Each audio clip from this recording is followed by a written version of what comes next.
Hi, everyone. I'm Dan Scheinman, Vice President of Audubon Society of Central Arkansas. Welcome to our monthly meeting. Tonight, I'm happy to present our speaker, to introduce our speaker, Rebecca Peak, who grew up in rural Illinois, where she started birding at a young age and developed her interest in how human land use practices affect birds and their habitats.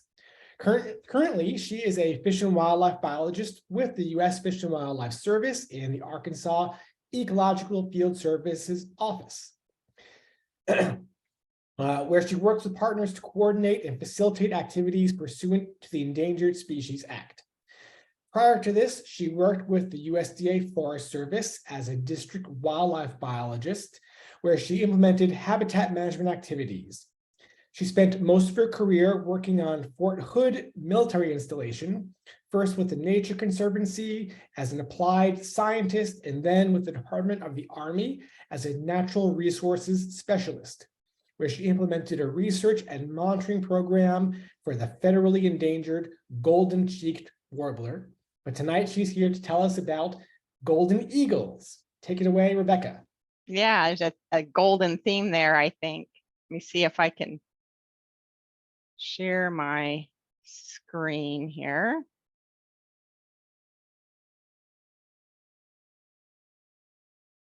All right, are we seeing the presentation? Yes. Okay, great. Well, thank you for the invitation to present this evening about timing and flight behavior of golden eagles in the Boston Mountains and Ozark Highlands ecoregions. Golden eagles occur in Asia, Europe, North Africa, and North America throughout most of Canada, the United States, and into central Mexico. Golden eagles that occur in Eastern North America, represented by this triangle, are a genetically distinct population, and their occurrence was unknown until the 1930s, when significant numbers were first reported migrating south past Hawk Mountain in Pennsylvania.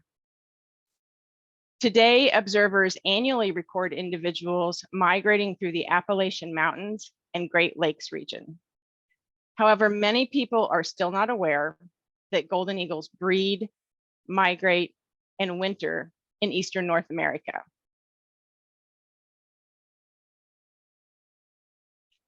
Historically, the eastern population of golden eagles not only bred in Canada, but also the eastern United States. Breeding records for this subspecies in New England and New York date back hundreds of years. The last known breeding attempt by eastern golden eagles in the United States was in Maine in 1996 on the same cliff where a nest was first described in 1736. The service's Migratory Birds program uses the 100th meridian to differentiate between the eastern population and the western population of golden eagles. One of the program's responsibilities under the regulations that implement the Bald and Golden Eagle Protection Act is to update the population size estimate for eagles at least every 6 years. The last update for the eastern population in the United States was 2016, with an estimate of 3,180 individuals. Golden eagles weigh up to 13 pounds, which makes them too heavy to use flapping flight for long periods. They require updrafts of warm air associated with ridges to gain lift and keep them aloft for extended flight. Ridges are also a focus area for wind development because they provide access to wind speeds that optimize energy production. And this puts large soaring birds at risk from the turbine's rotating blades. Golden eagles are particularly vulnerable because they soar along ridges, often at the same altitude as the rotating blades, especially when they're hunting. Golden eagles don't mate until they're about 5 years old, and they produce about 1 chick every 2 years. So deaths of adult golden eagles, whatever the cause, have meaningful impacts on populations. Golden eagles and other large soaring birds are also indirectly affected by wind development through loss and fragmentation of habitat and displacement to avoid the turbine's rotating blades. Last winter, we initiated a pilot project to capture 2 golden eagles and fit transmitters to learn about their timing and flight behavior in these ecoregions. These data are being provided to wind developers to assist them in evaluating risk for projects. Additionally, these data are part of larger studies conducted by the Eastern Golden Eagle Working Group to spatially map migration routes and habitat use of the eastern population between their summering and wintering sites, to analyze acute lead levels, and to estimate abundance. Eagles are acutely aware of their surroundings. So when we deployed deer carcasses for use as bait at the trap site, we also deployed a decoy of the net launcher that would be replaced with a real net launcher when the eagle biologists came to capture the eagles, along with a cell-capable camera and a ground blind.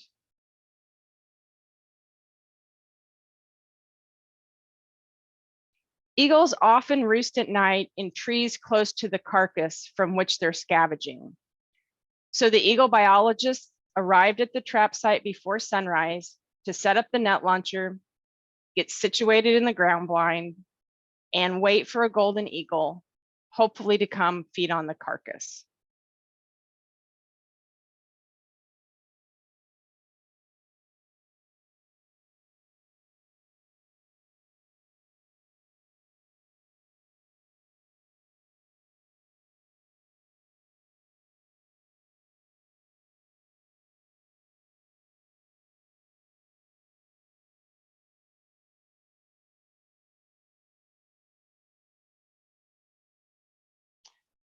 The biologists use a remote control from inside the ground blind to launch the net. And this is video of the second golden eagle we captured on January 11th. We captured the first one about 24 hours earlier on January 10th.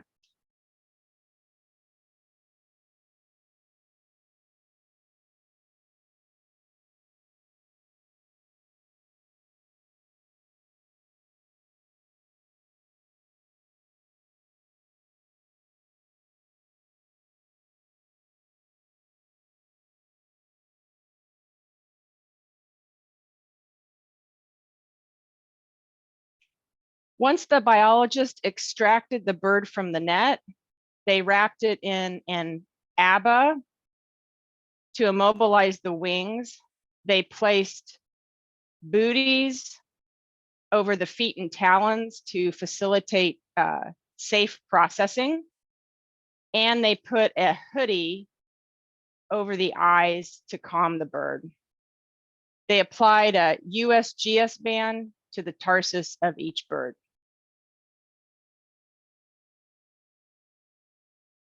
They used morphometric measurements, plumage characteristics, and weight to determine age and sex. And they confirmed sex using the blood sample taken to test for acute lead levels.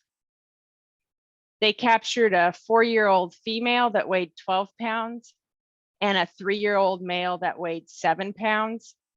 Each had a foot pad of 5 inches and a hallux of 2 inches.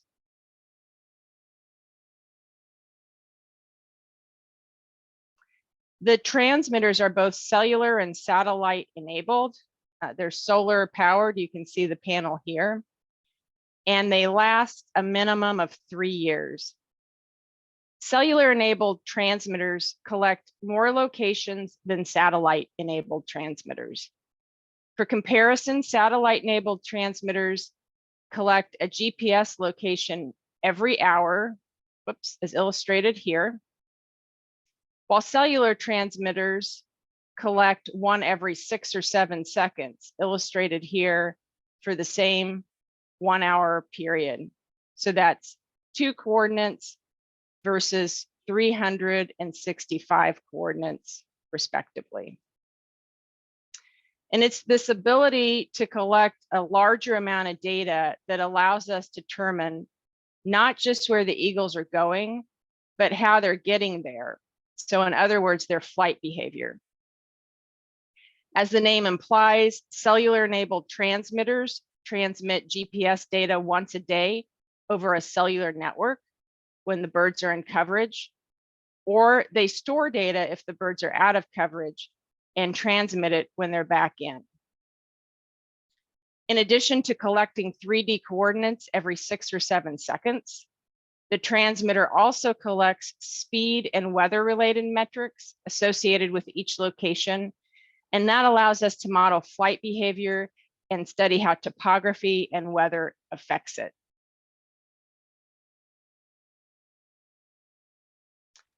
To illustrate how the ability to collect 3D coordinates every 6 or 7 seconds allows us to model flight behavior, here's a flight path of the female eagle along the Buffalo River. You can see green forest in the north. Over this ridge is Boxley Valley. Here's Cave Mountain. This is Doug, D-U-G Hollow, and this is Pine Hollow. This track captures how the female used ridges for thermal soaring, that is using warm air rising up along a ridge to soar up in circles, which is illustrated here by a saw blade pattern.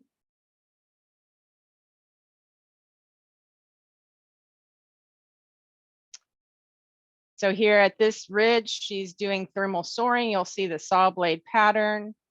Up, up, up, she glides across the Buffalo River and uses a ridge on the other side to do some more thermal soaring.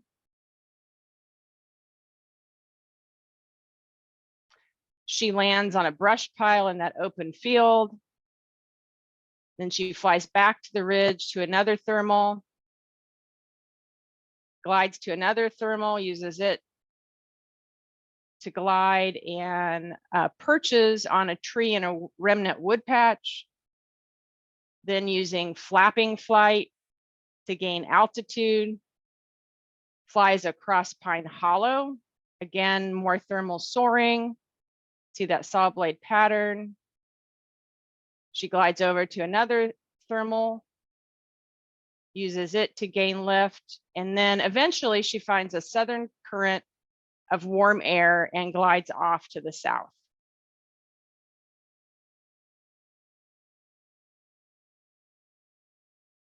And she crosses the Buffalo River. She lands just to the south of what is called Bowers Hollow here.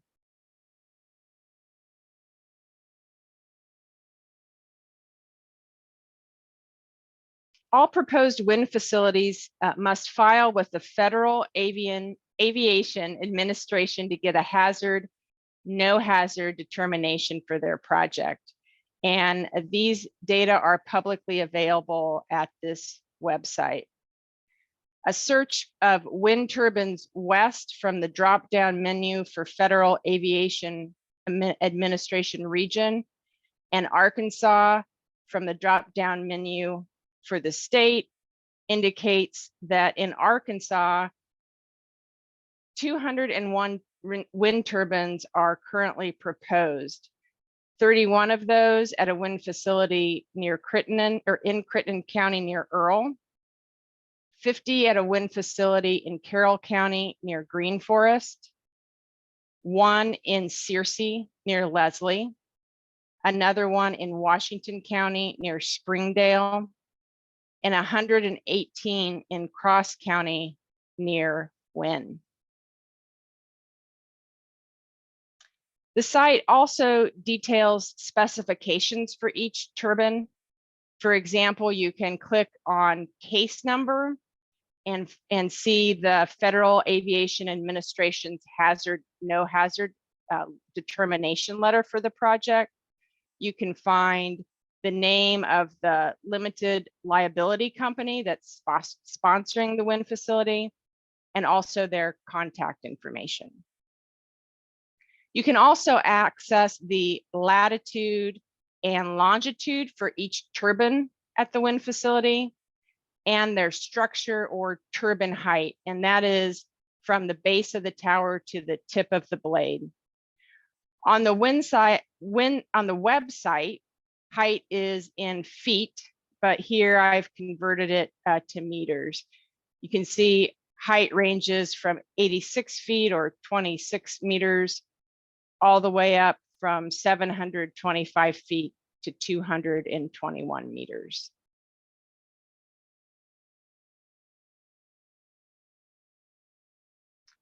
So we combine data from our 2 golden eagles with data from 3 additional golden eagles that have transmitters and have used these ecoregions during their annual cycle. And these additional data were provided to us by the Eastern Golden Eagle Working Group. Sample sizes by season are shown at the bottom of the slide. Number of birds, number of GPS locations, which is our analysis unit for winter, spring, and fall. We use these data to determine the time period during which golden eagles are present in the 2 ecoregions, and that's from October through April, and occasionally in September and May. We also use these data to assess risk of conflict by comparing turbine height, which was provided on the Federal Aviation Administration site for the wind facility proposed near Green Forest, to median altitude. We made this comparison because this proposed wind facility is located in the Ozark Highlands ecoregion.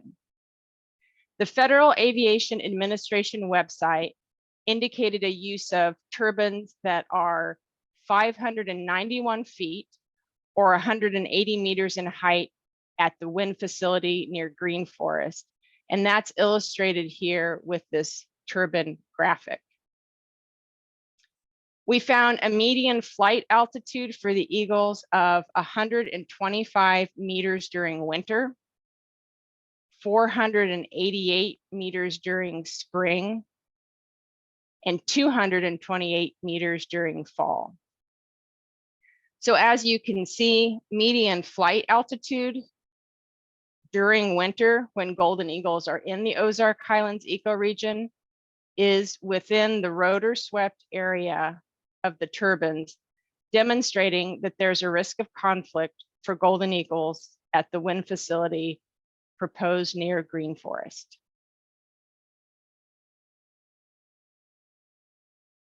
These are location data for the female during winter.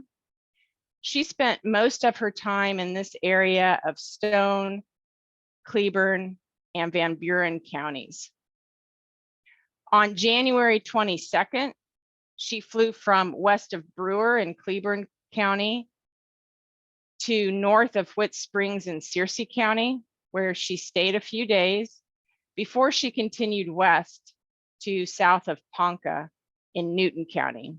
She also stayed there a few days. Then she flew back east to north of Whit Springs and then back to west of Brewer. She returned to Newton County for a few days in mid-March before beginning spring migration north for the summer.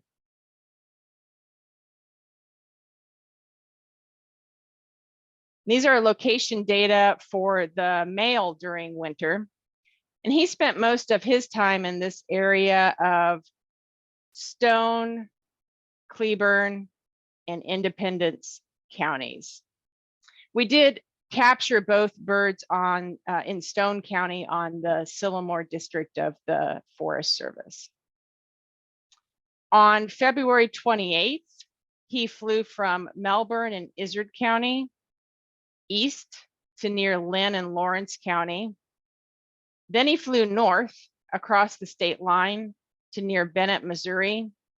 And the following day, he returned back to near Melbourne in Izard County.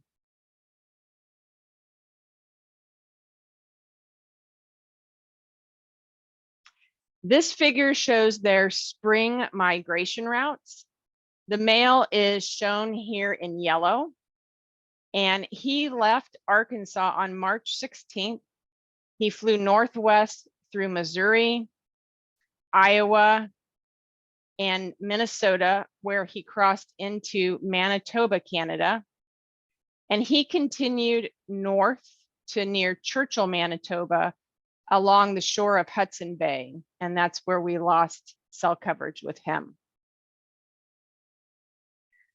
The female is shown here in turquoise, and she left Arkansas a few days later on March 19th, and she flew northeast through Missouri, Iowa, and into Wisconsin until she got to Lake Superior, where she skirted the shoreline. And then once she got to Minnesota, she headed north and crossed into Ontario, Canada.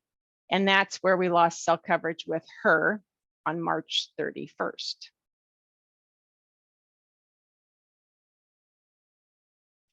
Because the transmitters are also satellite enabled, we receive a subset of data over the Argos system once a week. So we do know where the birds were this summer. The male spent his summer between Churchill and Lake Winnipeg in Manitoba, Canada. After we lost cell coverage with the female in Ontario, she continued northwest through Manitoba and to near Great Slave Lake in the Northwest Territories. And then she spent the entire summer north of the Arctic Circle on what was formerly known as the Kent Peninsula in the territory of Nunavut. The Kent Peninsula has now been renamed its Inuit name, and I am unable to pronounce that. The eagle biologists think that she's probably bred on the peninsula, and that's why she was there all summer.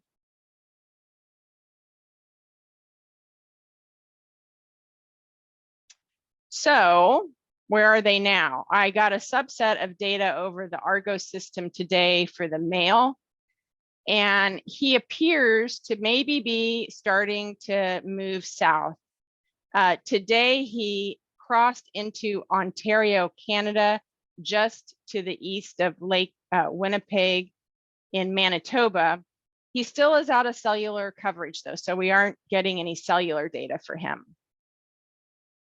Sometime between September 29th and October 3rd, the female started moving south through Nunavut. We actually did surprisingly get some cellular data for her. Then we lost coverage with her, so I don't know if she continued through Nunavut or maybe through the Northwest Territories, but she did end up in Manitoba. And on October 16th, we did get some more cellular data. She did cross into Ontario, and then on November 2nd, she crossed into Minnesota just to the west of International Falls. On November 3rd, she continued generally southeast through Minnesota over part of the Iron Range. November 4th, she flew just to the west of Zaxim Bog. Many people that enjoy watching birds, I'm sure, have heard of that area in Minnesota. She flew to the west of Duluth. And on November 5th, she crossed the St. Croix River near St. Croix State Park in Minnesota into Wisconsin. and continued south to near St. Croix Falls, Wisconsin, and she remains there today.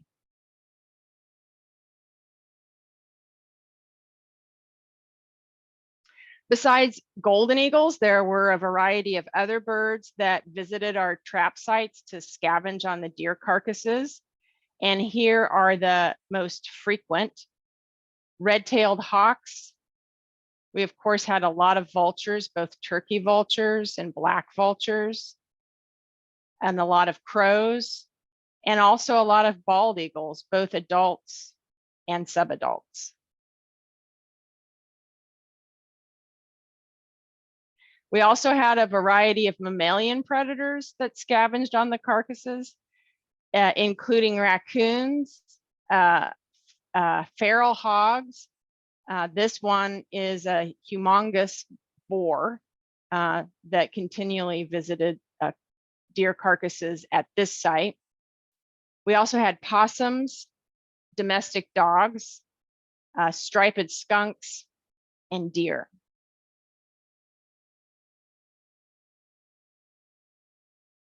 We also had a lot of very healthy looking bobcats and coyotes, sometimes a solitary coyote, but oftentimes they came in packs. And sometimes we even had bobcats and coyotes visit the carcass at the same time.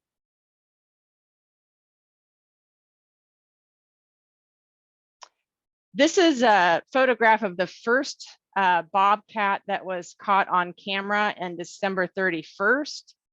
And I was not expecting this. I haven't ever worked with these types of cameras on carcasses before. So I thought, this is really cool. This is a very beautiful bobcat. It seemed to be really hungry, and it started moving around the carcass. And then I finally realized, oh, it's a cat.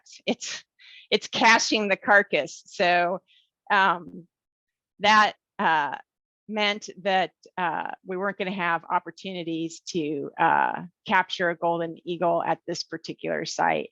But we did move to a different site on the same property, and we were able to attract golden eagles there. We had already captured our 2 golden eagles that was our objective for the study.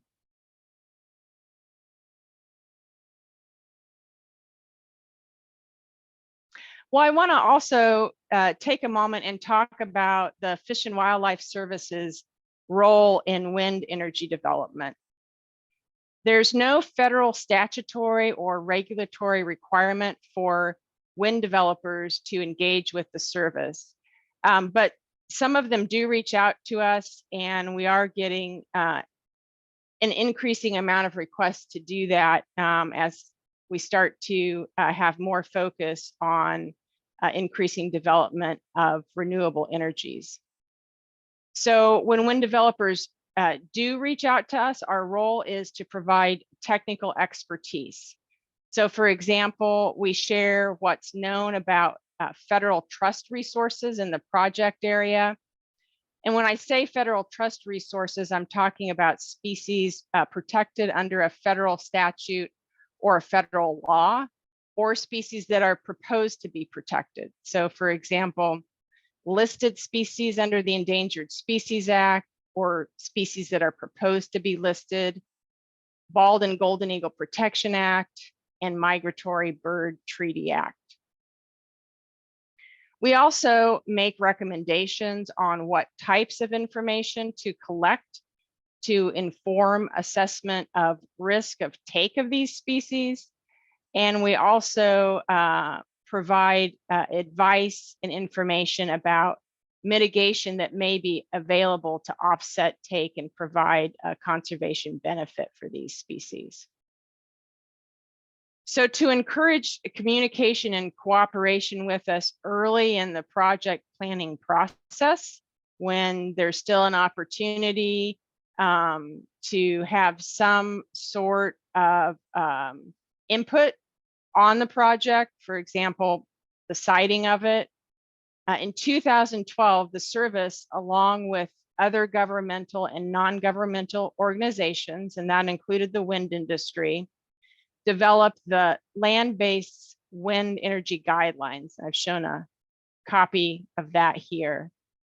And in that document, we identified measures to avoid and minimize impacts to wildlife and habitats that were protected under the federal statutes or laws that I mentioned. Also, the service's migratory birds program developed a guidance document specifically for eagles called the Eagle Conservation Plan guidelines. So implementing these wind energy guidelines is voluntary and developer driven because, again, there's no federal statutory or regulatory requirement for wind developers to engage with the service.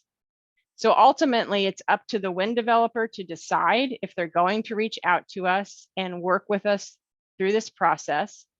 And then if they do reach out to us, it's also up to them to decide whether they will implement our recommendations, which may include applying for permits.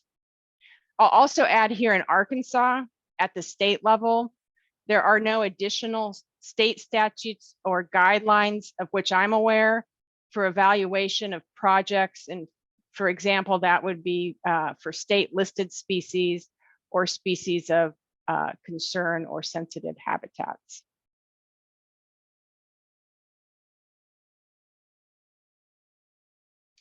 So the Fish and Wildlife Services Arkansas Field Office, that's where I work, in collaboration with the Arkansas Game and Fish and Natural Heritage Commissions, recently compiled a wildlife and habitat risk map for wind energy projects in Arkansas. And if you're interested, it can be accessed at the website that I've shown here. The purpose of the map is to assist wind energy developers during project planning with appropriate siting of wind energy projects as described in the wind energy guidelines that I just talked about it.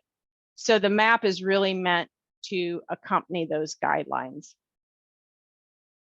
Areas in black that you see throughout the map represent what we call conservation lands. And those are lands owned and or administered by federal, state, or other entities. And we encourage wind energy developers to coordinate with those land managers early in the project planning process to determine potential risk to species or habitats from a proposed wind energy project, and to determine if any authorizations or permits are needed for proposed projects on or near those lands.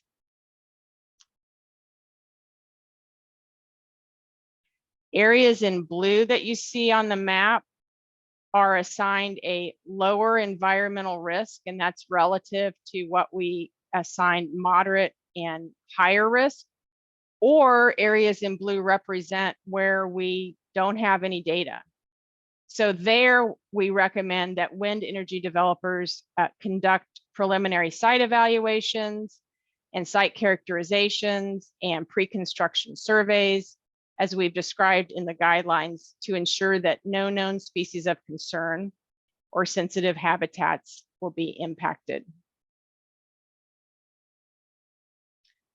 Areas in yellow are assigned what we call a moderate level of risk. So in those areas, we recommend that wind energy developers conduct studies to predict project impacts to known species or species of concern or sensitive habitats, as we've described in the guidelines. And then last, you'll see areas in orange, and you can see most of orange occurs in the Ozark Highlands, Boston Mountains, and Ouachita Mountains ecoregions. And those have been assigned the highest environmental risk. And if you think about it, that's probably not all that surprising. Those are areas where we have data indicating sensitive habitats or species of concern that would likely be adversely impacted by wind energy development. So in those areas, in addition to doing the preliminary site evaluations and characterizations, we also recommend that the wind developers conduct studies to predict project impacts to species, as well as post-construction studies to help us assess fatalities. And then that information will be used to inform implementation of mitigation strategies.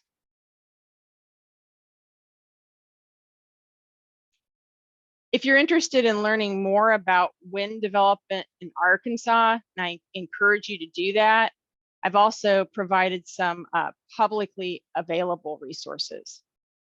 So I talked a little bit about what happens at the federal level of government. And I also mentioned that at the state level, I'm not aware of any additional state statutes or laws or guidelines for evaluation of projects. For example, how they may affect state listed species, species of concern, or sensitive habitats. Local and state levels of government are, though, where most permitting or siting decisions take place. And that goes for any kind of development, because development is a land use planning decision, and that's definitely the case for wind development. The National Conference of State Legislatures is a bipartisan lobbying organization for states on Capitol Hill. And its website includes a page that details state approaches to wind facility siting. And that's what I'm showing you here. A link to this page is up here. So you can see Arkansas is one of 22 states where wind facility siting authority is at the local level. That's for the states that are in this gold color. And if you go to this website and you click on the hexagon for Arkansas, it will take you to Arkansas Code 23-3-201 of the state statute. And there you can learn more about how wind facility siting works in Arkansas.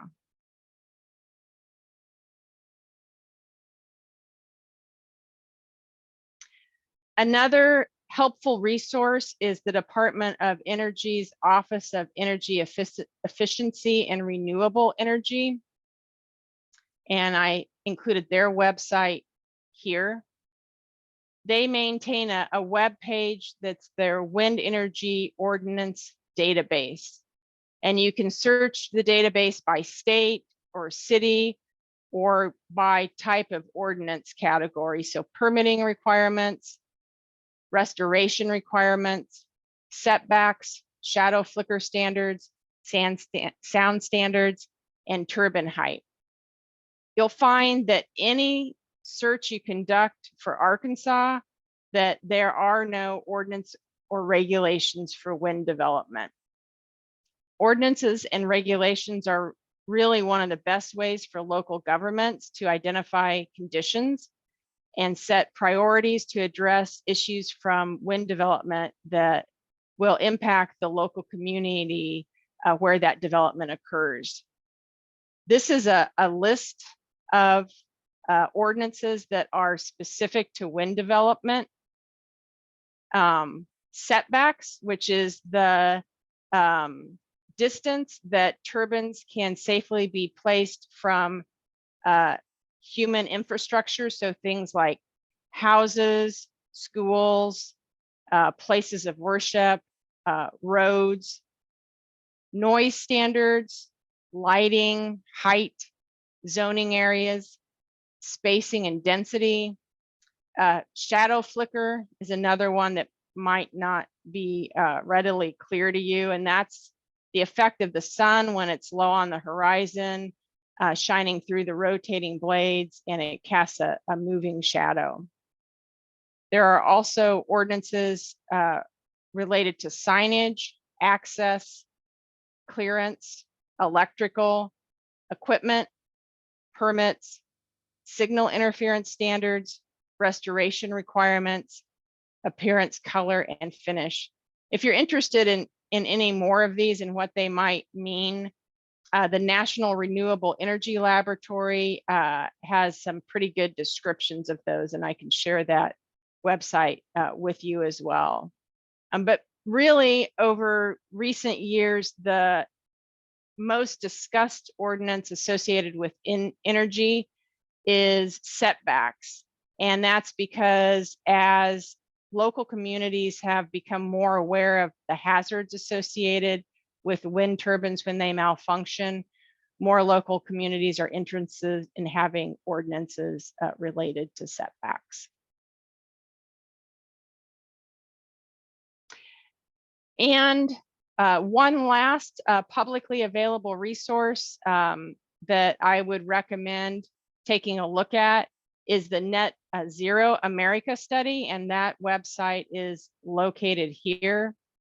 It's a study that has been conducted by researchers mainly at Princeton University. And the purpose of doing this study was they were interested in determining how the United States can achieve an economy-wide target of net zero emissions of greenhouse gases by 2050. So what that means is building an economy in the US that emits no more greenhouse gases into the atmosphere than are permanently removed and stored each year. This is a goal of the current administration, and there have, over the last couple years, been legislation that in part provides incentives or funding to move this goal forward. So the researchers at Princeton identified 5 different pathways to achieve net zero emissions of greenhouse gases by 2050. And the one that I'm showing you is called their high electrification scenario. What that means generally is the electrification of all transportation, all spaces, so building and housing, and using electrical heat pumps to heat water, among other things. This is a really dense document. I'm just showing you a little bit here. Princeton did a very thorough job of a breakdown by state for each of their pathways and what it would take in terms of both solar projects and wind projects. They did a deep dive analysis into the capacity, the amount of land area that would be needed that would be covered by solar or wind, how much money it would take, the socioeconomic impacts. They pretty much covered everything. But the point that I wanted to make here is that regardless of in which of the 5 pathways you look at, wind development in Arkansas is focused generally in the Northwest, with the most densest amount of turbines in the Boston Mountains, Ozark, Highlands, and Ouachita Mountains ecoregion, but also wind development focused throughout northeastern Missouri.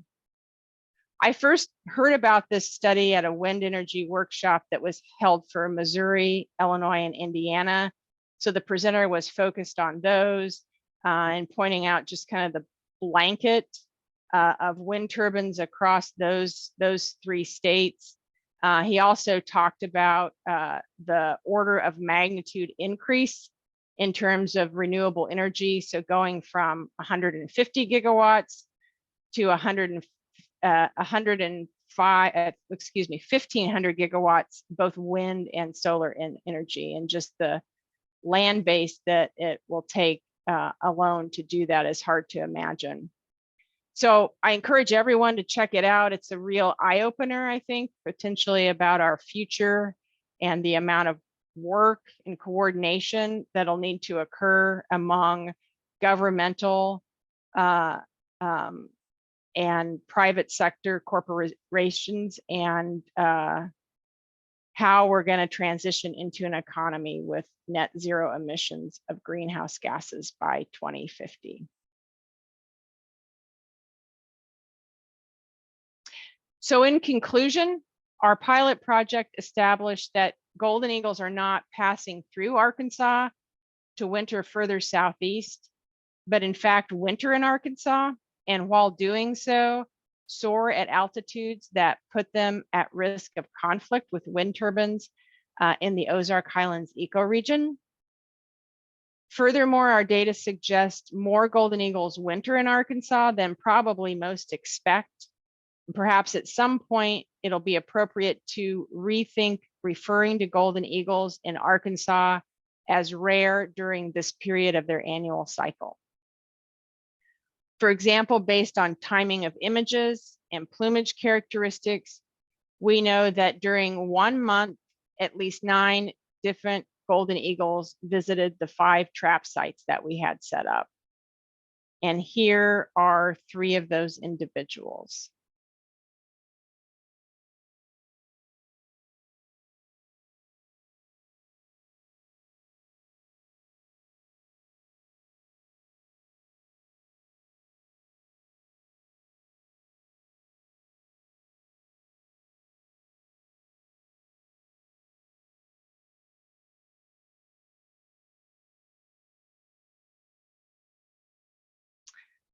I'd like to thank and acknowledge the agencies and staff that assisted with this project.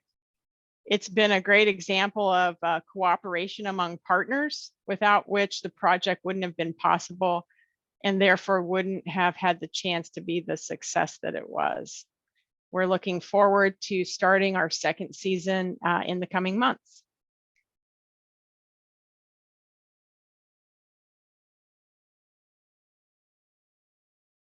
There. Was it okay for me to stop sharing? Yeah, thank you, Rebecca. Okay. Appreciate that. You're welcome. Again, folks, if you have questions, feel free to put those in the chat or to unmute yourself.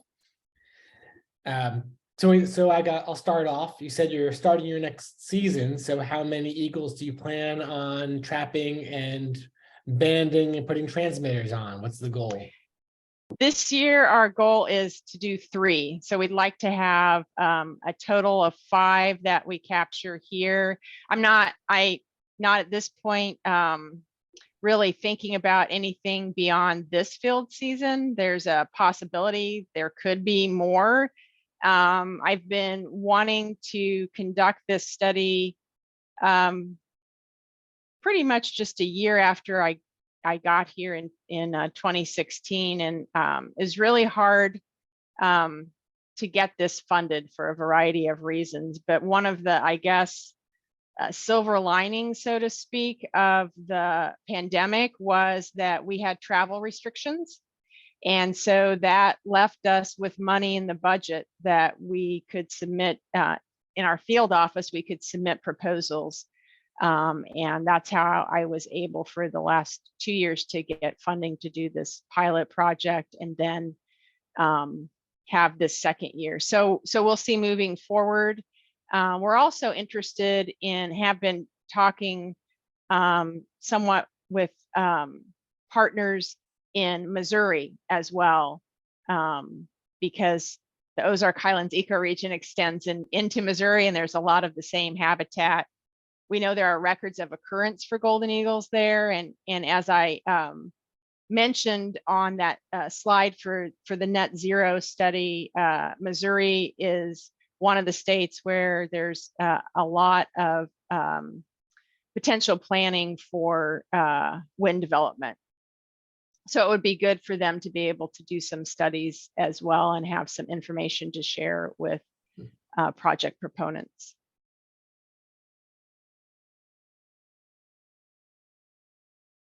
I noticed on your tracks of those 2 eagles in Arkansas that they would hang out in one area, seem like beeline to another area, hang out, beeline to another area, hang out, go back. I wonder, what conditions do you think they're finding that makes them stay in an area? Food, where they locate something to feed on, and we specifically put out deer carcasses because that's the eagle biologists, that's what they recommended, is what they have the most success capturing eagles that are feeding off deer carcasses. We work very closely with Game and Fish Commission to make that happen. So we were following the same protocol that the public follows in terms of CWD. Game and Fish Commission also did at least one specific harvest for us, so that we would have enough deer. But it seems really clear to me that for not just golden eagles, but raptors and other taxa like the mammals that I showed, that it can be hard to get through the winter, and finding food to scavenge on. If you find it, you'll stick around until it's gone. Right. And they also seem to like beeline right back to an area they were in before over new terrain. So somehow they remember or know which direction to go in to beeline to where they were. It's very fascinating what's going on in their minds in terms of navigating. Yeah, we never had, after we captured those 2 golden eagles, and we actually captured them at the same trap site. We had multiple trap sites on the Sillamore district, but we ended up catching both of them at the same trap site. They did not come back there. They did stay near in the vicinity.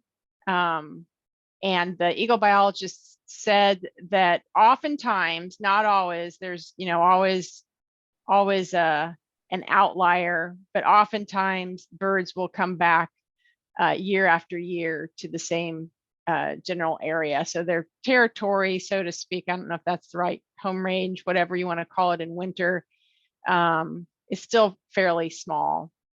So we'll see. We'll see if they come back, or if they decide to go someplace else for this winter. Again, if you have questions, feel free to take yourself off of mute or put them in the chat.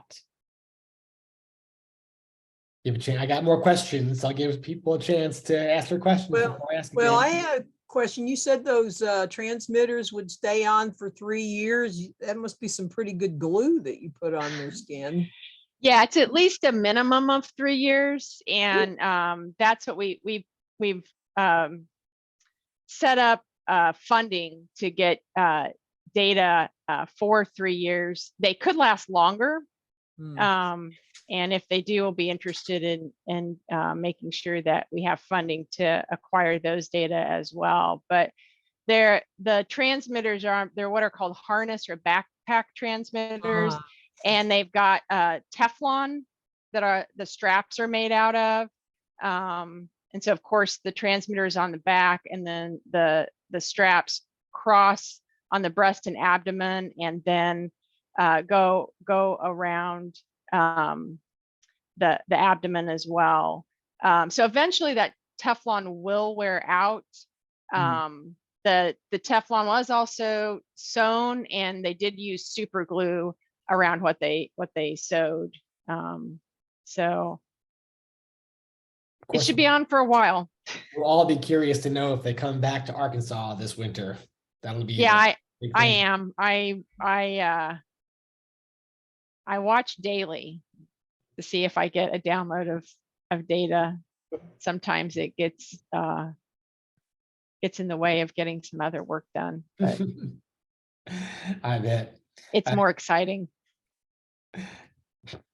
Well, Jack asks if any eBird data have been used in this study, and I kind of have a related question to that. Jack, do you mean used how in the study? I guess maybe I should ask for some clarification there. Well, I guess my question, I'd be curious to know, and it's probably difficult to answer this. I wonder if your 2 tag birds have been eBirded in the wild by anybody, if an eBird checklist corresponds to any of the dates and places where your birds were. Be fascinating to know if someone spotted them, even if they didn't see the transmitter on there.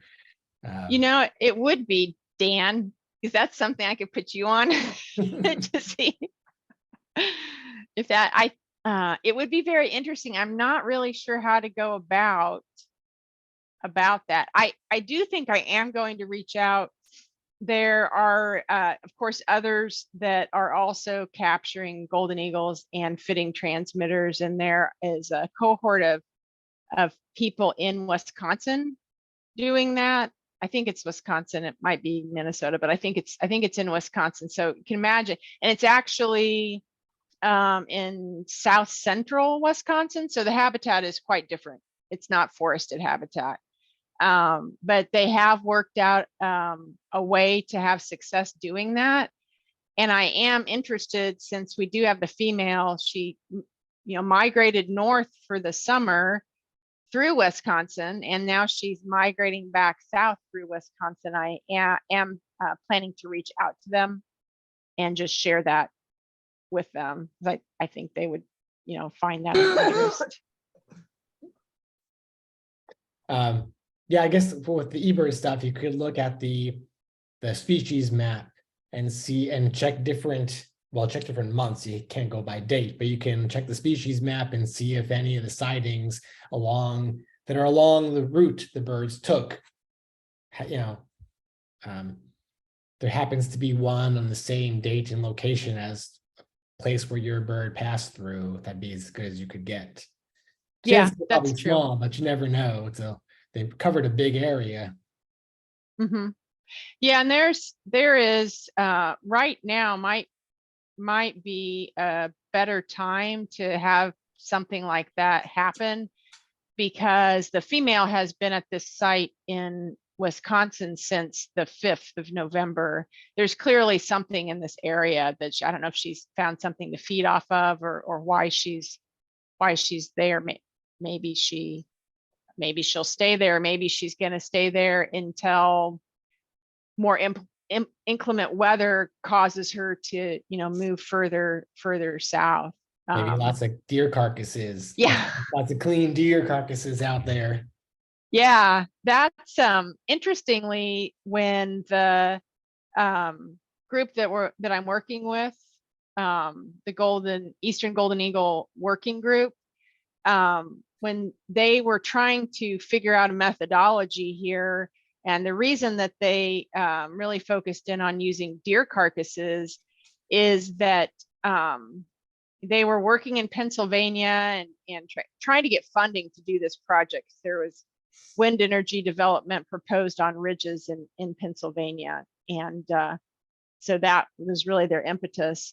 And they were trying to get funding from Pennsylvania Game and Fish Commission, because they were interested. I think that golden eagles are listed as a state species, but they said people have tried this and they just can't capture them. So you got to prove to us you can capture them. So they went about trying to figure out a methodology, and somewhere in that, talking to somebody whose job it was to pick up roadkill and take them to the dump, mentioned to them, well, I see those all the time, 20 or more on this pile of deer carcasses that I take to the dump. And so that's how they keyed in on using deer carcasses as bait.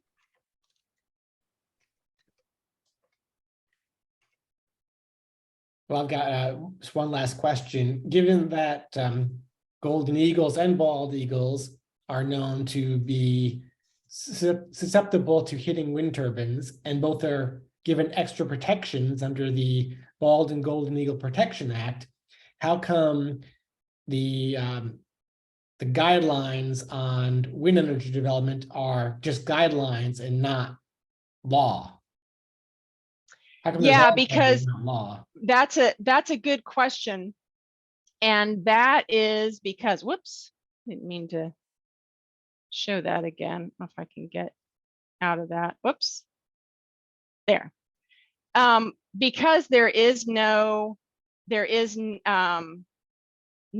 in the Bald and Golden Eagle Protection Act that requires, there's no regulation or statutory requirement. And then also, of course, neither eagle species is protected under the Endangered Species Act to consult or talk to either either ecological services or migratory birds program. All right. Any other questions? All right, I am gonna get with you, Rebecca, think about eBird and also the bird records database, make sure we capture more of these interesting sightings, because I think you're right that the status of golden eagle probably needs to be updated on our state checklist. But Yeah, and Arkansas is not alone. You know, the Fish and Wildlife Service, the Migratory Birds Program, is in the process of updating and proposing some different permitting regulations for both golden and bald eagles, and they rely, especially for golden eagles in the eastern population, they're really relying on that occurrence data because they have to do an assessment at the population level, and so that's really right now all that there is. But I think it's pretty, I don't know if I want to say pretty common. I think that there's more to be done there. Could be, I should say, more golden eagles in that winter in states east of the 100th meridian. And I think people have, for whatever reason, decided that's not what they're seeing, and they're seeing subadult bald eagles. And so we don't get that captured. They're also tend to use more forested habitat, which makes them more difficult to locate. So yeah, I'm hoping that when we have more studies with these birds that have transmitters, somehow the Migratory Birds Program can incorporate those data into the assessments that they're doing to determine level of take for any permits that they may issue. But we're not there yet, but hopefully we will be. well, keep on capturing, banding, and tracking birds, and I'll add more important data. I appreciate what you're doing, so keep it up, and definitely tell us, email me if the eagles come back to Arkansas, and I'll let everybody know. Yeah. Yep. Right. I will definitely do that. Thank you so much, Rebecca. Appreciate your time and sharing the data with us. You're welcome.